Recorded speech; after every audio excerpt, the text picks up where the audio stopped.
얘기를 했어요. 내가 이렇게 어르신들 2명도 함께 모시고 갑니다 라고 얘기를 해서 제가 도나로 내려오게 됩니다.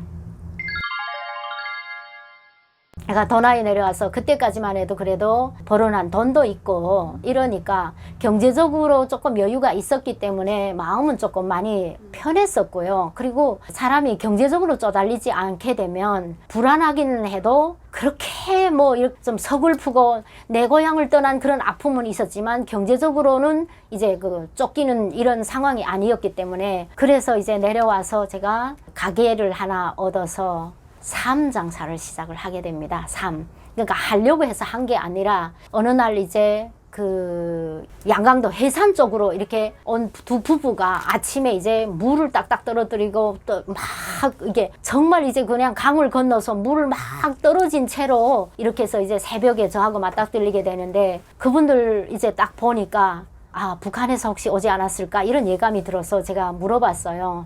어디 가려고 이렇게 하고 오냐라고 물어보니까 갈 곳이 없는데 우리 뭘 좀 팔러 왔어 라고 얘기를 합니다.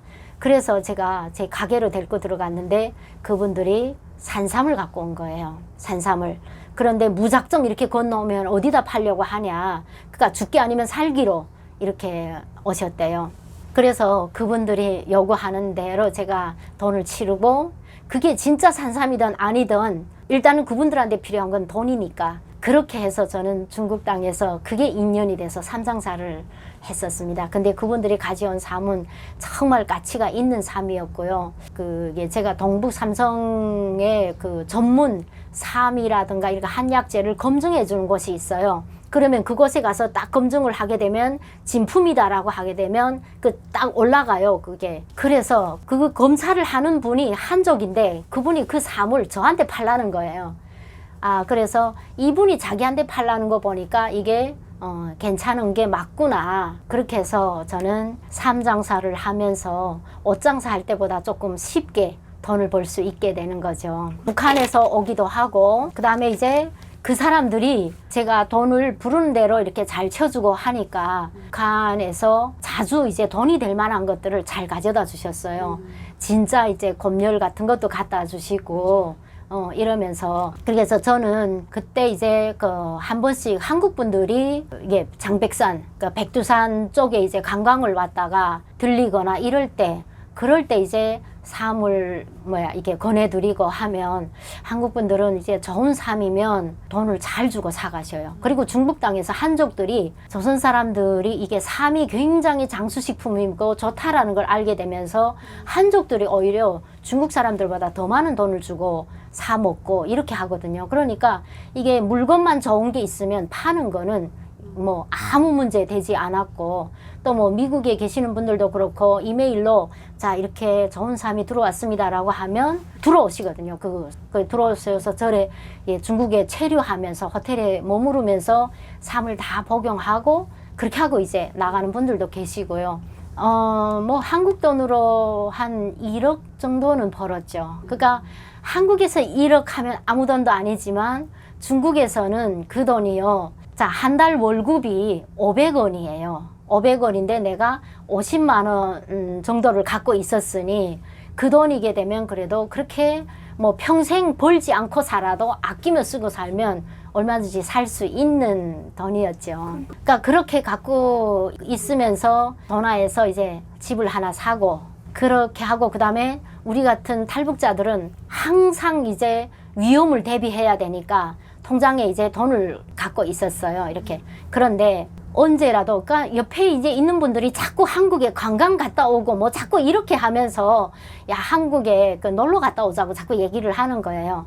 근데 내 거 여권은 하북성 여권인 거예요. 근데 중국은 한국하고 달라서 내가 길림성으로 왔으면 길림성 여권을 다시 만들어야 된다는 거예요. 그래서 그 여권을 다시 만들려고 하다가 그때 뭐 한국을 오려고 한 게 아니라 그냥 관광으로 한국에 한번 나갔다 오면 왔고 왜 그러냐면 그 자리에서 돈 벌기가 너무 좋았기 때문에 한국에 굳이 나가야 되겠다는 생각을 못 했거든요. 거기다가 내가 한국 나올 생각을 더 안 했던 이유가 내가 한번 잡혀 나가면서 느낀 건데 그때 이제 한국행을 하려고 했다가 잡힌 사람들은 감옥이 다르다라는 걸 감옥 안에서 알게 돼요. 그러니까 옆에 방에서 막 사람을 때리고 어쩌고 하는 이런 소리 들리는데 내가 왜 저 사람들은 저렇게 때리고 저렇게 하냐라고 하니까 한국 기도다라고 얘기를 합니다. 한국 기도라는 게 뭐야? 물어보니까 한국행을 하던 사람들은 저렇게 잡히면 제대로 불 때까지 저렇게 때린다라고 얘기를 들었어요.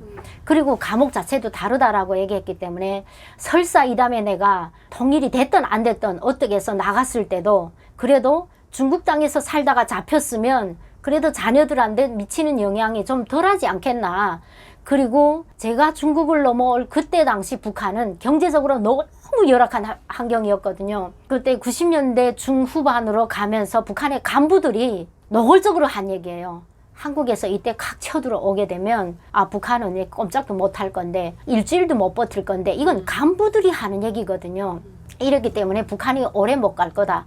그리 할 거면 나는 중국에서 중국어 열심히 배워갖고 중국어 선생이 되리라. 정말 열심히 중국어 공부를 했어요. 그래 했기 때문에 제가 그 땅에서 뭐 돈이 아쉽거나 이렇지 않아서 나는 그냥 한국 나갈 생각을 꿈에도 안 하고 또 뭐 돈이 잘 벌어지고 뭐 이러고 그러다 보니까 또 어르신이 천진에서 2분 모셔왔는데 그 지역에 살면서 어르신이 또 3분이 불어났어요. 오갈 데 없는 분들. 그러니까 그래도 저는 그 어르신들이 저한테 짐이 된다고 생각해 봤던 적은 한 번도 없었어요. 같이 살았죠. 그 집을 조금 큰 집을 이제 해가지고 방 2칸 해서 방이 모두 이렇게 3칸이었는데 내가 한 분 모시고 있고 이제 한 칸에 이제 2분씩 이렇게 해서 모시고 있고 옷은 늘 단체복을 사입혔어요. 왜냐면 어르신들이 조금 색깔이 달라도 아주 이게 이분한테 더 좋은 옷 사주는 것 같고 자꾸 이렇게 생각을 하기 때문에 그냥 똑같이 옷을 사 입히고요. 이렇게 하면서 함께 그런 날들이 도대체 얼마를 갈지 모르겠지만 저는 그렇게 하면서 안정된 나날로 중국 도나에서 살아갑니다. 살아가다가 도중에 제가요 그 한국에 자꾸 여행을 나오는 친구들 보고 아 나도 한번 여행을 가볼까? 이런 생각이 들어서 물어보니까 여권을 다시 만들어야 된다는 거예요. 그러니까 그 여권 때문에 저는 그걸 다시 만들려고 했다가 중국 공안에 또 잡히게 됩니다. 제가 좀 무서워갖고 아무래도 좀 미타한 점이 있어갖고 여권 사진을 찍어서 친구한테 보냈어요. 네가 내 대신에 내 여권 신청을 네가 좀 해달라 라고 해서 보냈더니 그 여자 경찰인데요. 본인이 오라고 한대요. 본인이 지금 본인 확인을 무조건 해야 된다. 그래서 제가 갔는데 그 경찰이 우리 뭘 좀 알아봐야 되겠어 라고 얘기하니까 옆에 친구가 조선말로 얘기를 합니다. 내 이럴 줄 알았다니까 라고 얘기를 했는데 이 경찰이 한국말을 다 알아들은 거죠.